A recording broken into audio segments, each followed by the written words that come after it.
Nosotros tenemos un sistema normativo tremendamente complejo, eso lo sabemos absolutamente todos, pero dos de las figuras que nos causan más problemas desde un punto de vista conceptual quizás sean las figuras recogidas en los artículos 82 y 86 de la Constitución, que recogen, por un lado, la figura de los decretos legislativos y, por otra parte, la figura de los decretos leyes.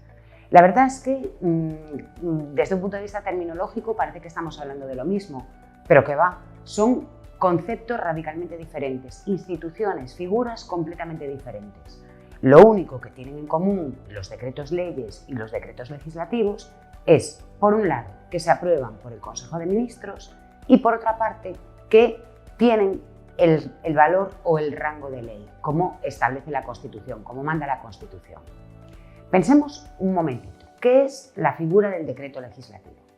Con el decreto legislativo nos encontramos, en primer lugar, con una competencia que tienen las Cortes Generales a nivel estatal, que es la que se recoge en el artículo 66 de la Constitución. Solo las Cortes tienen la facultad legislativa, insisto, a nivel estatal. Muy bien, esa competencia, esa facultad puede ser objeto de delegación. Puede ser objeto de delegación en el marco que establecen los artículos 82 a 85 de la Constitución. Solamente se puede delegar en el Gobierno esa potestad legislativa, entre comillas. Y el Gobierno, evidentemente, recibe esa delegación a través de un mandato legal, porque para delegar, las Cortes tienen que producir una ley. ¿Qué tipo de ley necesitamos para que se produzca esa delegación? Pues depende de lo que queramos obtener del Consejo de Ministros. A lo mejor lo que queremos obtener es lo que conocemos como texto refundido. Un texto refundido, la verdad es que no presenta ningún tipo de problema. Tenemos normas vigentes, preexistentes, y lo único que queremos hacer, en aras de la seguridad jurídica que nos pide el artículo 9.3 de la Constitución, es tener esas normas recogidas y armonizadas en un solo texto. No le pedimos al Consejo de Ministros que despliegue ningún tipo de actividad inventiva, ni que asuma un papel de fuente del derecho, en absoluto.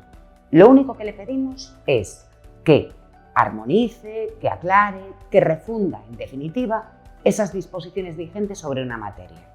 Por eso, para delegar, ¿qué es lo único que tendríamos que hacer? Lo único que tendríamos que hacer es aprovechar la aprobación de cualquier norma para incluir vía disposición ese mandato, esa delegación al Consejo de Ministros respecto a esa posibilidad de refundición. Por eso, la Constitución dice que en ese caso, si lo que yo quiero obtener del Consejo de Ministros es un texto refundido, me basta con delegar a través de una ley ordinaria. Por otra parte, tenemos una posibilidad un poquito más compleja, y es que lo que queramos obtener del Consejo de Ministros sea un texto articulado. Un texto articulado es un texto que recoge de manera sistemática una materia completa en una sola norma. Aquí sí, evidentemente, tenemos que establecer el marco completo de la delegación. Tenemos que decir, como si fuese un proyecto de obra, qué es lo que queremos obtener, cuál es la extensión, qué es lo que se tiene que regular y por eso, en este caso, ¿qué es lo que pide la Constitución para que las Cortes puedan delegar? Que se apruebe esa delegación a través de lo que conocemos como ley de bases. Siento las bases de cómo tienes tú que articular este texto y producir, por tanto, ese decreto legislativo. Fijémonos que en ambos casos nosotros obtenemos un decreto legislativo, pero ese decreto legislativo puede contener o un texto refundido o un texto articulado. Por otra parte, la figura de los decretos leyes, insisto que es radicalmente diferente. A veces necesitamos regular una situación. Pensemos en la actualidad la problemática que existe, por ejemplo, con las nuevas tecnologías, con esa evolución imparable, por ejemplo, de las IAs, de las inteligencias artificiales.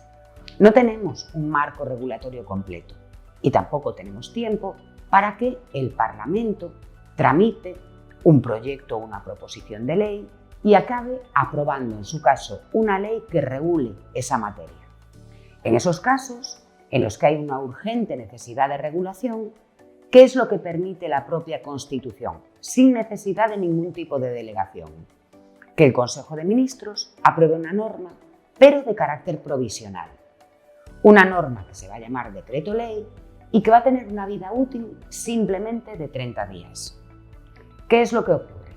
Que a veces esa norma provisional, aprobada por el Consejo de Ministros, puede tener validez, puede tener una vocación de permanencia y, por tanto, la Constitución, ¿qué es lo que permite? Que dentro de esos 30 días ese decreto se pueda someter a convalidación del Congreso. Si el Congreso convalida ese decreto ley, pierde ese carácter provisional y permanece en el ordenamiento jurídico durante el tiempo que sea necesario, hasta que venga otra norma que, evidentemente, o modifique o derogue esta norma que ya estaba aprobada. También podemos querer que esa norma continúe en el ordenamiento en forma de ley y, por tanto, lo que se puede hacer es tramitarla como proyecto de ley por el procedimiento de urgencia. En ese caso, y en caso de que finalmente fuese aprobada, ese decreto ley mutaría hacia una forma jerárquicamente superior, que sería la forma de ley.